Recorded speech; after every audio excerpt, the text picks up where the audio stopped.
Hello students, class 11 business studies chapter number 2 व्यावसायिक संगठन के स्वरूप यानी फॉर्म्स ऑफ बिजनेस ऑर्गेनाइजेशन। इस चैप्टर के लास्ट वीडियो में मैंने आपको साझेदारी संलेख यानी पार्टनरशिप डीड और पार्टनरशिप डीड के मेन कंटेंट्स बताए थे। इस वीडियो में मैं आपको साझेदारी संलेख के अभाव में लागू होने वाले नियम बताऊंगी, यानी rules applicable in absence of partnership agreement. ये तो आप सभी समझ गए होंगे अभी तक कि पार्टनरशिप का जो फॉर्मेशन है या पार्टनरशिप का जो एग्जिस्टेंस है वो एग्रीमेंट के थ्रू होता है, यानी जब दो या दो से ज़्यादा पर्सन्स टुगेदर मिलके किसी बिजनेस को रन करने के लिए डिसाइड करते हैं तो वो साथ में मिलकर एग्रीमेंट साइन करते हैं, जिसमें वो फर्म से रिलेटेड सारे रूल्स एंड रेगुलेशंस को क्रिएट करते हैं, डिसाइड करके रिकॉर्ड करते हैं। बट समटाइम्स ऐसा होता है कि किसी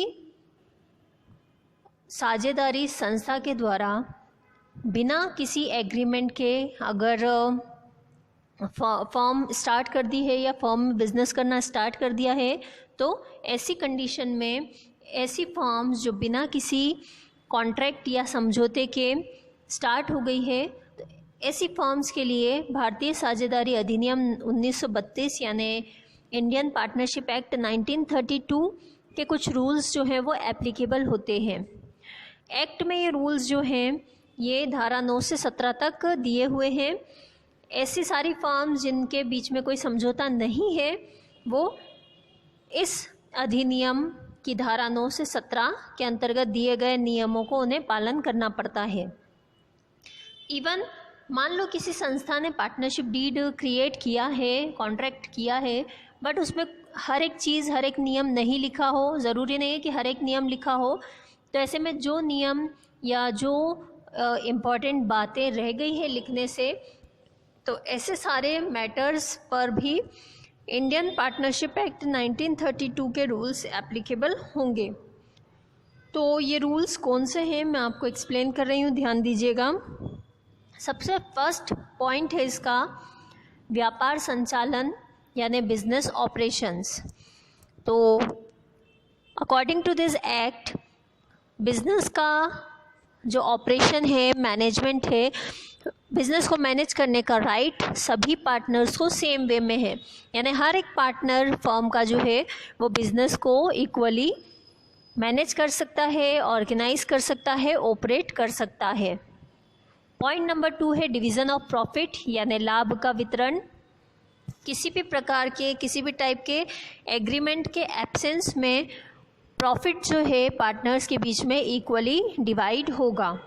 यानी अगर किसी भी फर्म में पार्टनरशिप डीड क्रिएटेड नहीं है तो उस कंडीशन में फर्म के जो पार्टनर्स हैं वो प्रॉफिट को इक्वली डिवाइड करेंगे। ओके, नेक्स्ट पॉइंट है इसके बाद इंटरेस्ट ऑन कैपिटल यानी पूंजी पर ब्याज। अगर बिजनेस में जो कैपिटल लगाई है उसके ऊपर किसी भी टाइप का कोई इंटरेस्ट चार्ज करने की बात पार्टनरशिप डीड में नहीं लिखी गई है या पार्टनरशिप डीड क्रिएट नहीं किया है, in that condition invested capital पे कोई भी इंटरेस्ट प्रोवाइड नहीं किया जाएगा फर्म के थ्रू। एंड इवन इसके साथ मैं ऐड करती हूँ एक और चीज़ कि अगर पार्टनर्स ने ड्राइंग्स किया है यानी पर्सनल यूज़ के लिए कैश या गुड्स को विड्रॉ किया है तो उस पर भी किसी भी टाइप का इंटरेस्ट चार्ज नहीं होगा पार्टनरशिप डीड के एब्सेंस में। फोर्थ पॉइंट है इसके बाद ऋण पर ब्याज यानी इंटरेस्ट ऑन लोन। एक फिक्स अमाउंट ऑफ कैपिटल के इन्वेस्टमेंट के बाद भी अगर कोई पार्टनर कुछ एक्स्ट्रा अमाउंट इन्वेस्ट करता है बिजनेस में या प्रोवाइड करता है बिजनेस को एडवांसेस के तौर पे, लोन के तौर पे, तो पार्टनरशिप एक्ट के अकॉर्डिंग उस पार्टनर को उसके लोन पर 6% पर एनम यानी कि 6% वार्षिक की दर से ब्याज दिया जाएगा। इसके बाद नेक्स्ट पॉइंट है वेतन व अन्य पारिश्रमिक यानी सैलरी एंड अदर रिम्यूनरेशन। हर एक व्यक्ति यानी हर एक पार्टनर को फर्म को ऑपरेट करने का अधिकार प्राप्त है, यानी वो बिजनेस को इक्वली मैनेज कर सकता है। तो ऐसे में किसी भी एक्स्ट्रा वर्क के लिए कोई भी किसी भी टाइप का रिम्यूनरेशन डिमांड नहीं कर सकता है। ठीक है। यानी अगर कोई पार्टनर ये कहे कि मैं ज़्यादा काम करता हूँ फर्म में तो इसके लिए मुझे अलग से वेतन देना चाहिए, सैलरी, कमीशन या कुछ और देना चाहिए, तो वो ऐसी डिमांड नहीं कर सकता है, बिकॉज इंडियन पार्टनरशिप एक्ट के अकॉर्डिंग इस टाइप की कोई भी और एक्स्ट्रा रिम्यूनरेशन या इंसेंटिव पार्टनर को प्रोवाइड नहीं किया जा सकता है। इसके बाद पॉइंट नंबर 6 है साझेदार का प्रवेश या admission of a new partner.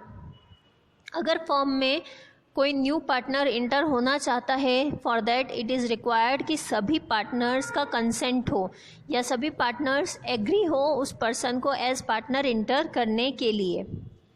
Okay, ये तो है 6 पॉइंट्स जो कंप्लीट होते हैं। इसके अलावा भी काफ़ी सारे पॉइंट्स हैं जो मैं आपको शॉर्ट में एक बार बताना चाहती हूँ। फर्म की संपत्ति का उपयोग यानी use of firms assets.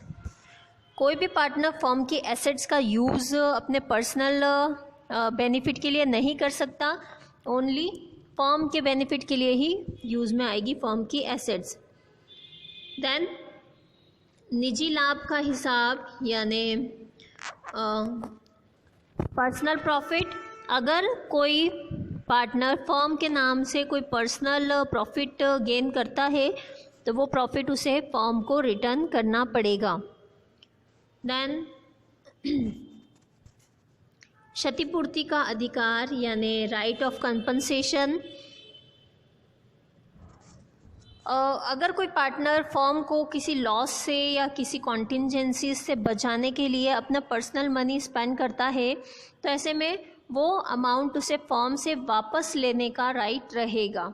Definitely अगर मान लो कोई लॉस होने वाला है, उसके लिए कुछ अमाउंट पे करने की रिक्वायरमेंट है अर्जेंटली, और कोई पार्टनर अपने पास से पर्सनल अपनी मनी जो है वो फर्म के लिए यूज़ करता है, फर्म के लिए पे कर देता है, तो वो अमाउंट उसे वापस रिकवर फर्म से करने का राइट होता है। देन साझेदार का अवकाश यानी रिटायरमेंट ऑफ पार्टनर। अगर कोई पार्टनर रिटायरमेंट लेता है फर्म से तो ऐसे में उसका जो भी अमाउंट इन्वेस्टेड है फर्म में वो अमाउंट उसे वापस लेने का राइट होता है। बाय चांस अगर फर्म अनेबल है वो अमाउंट एक साथ उसे देने में, तो ऐसे में जो भी अमाउंट उसका फर्म में बाकी बचता है उस अमाउंट पर उसे 6% पर एनम से इंटरेस्ट लेने का भी राइट होता है। तो ये तो थे rules applicable in absence of partnership deed. Thank you.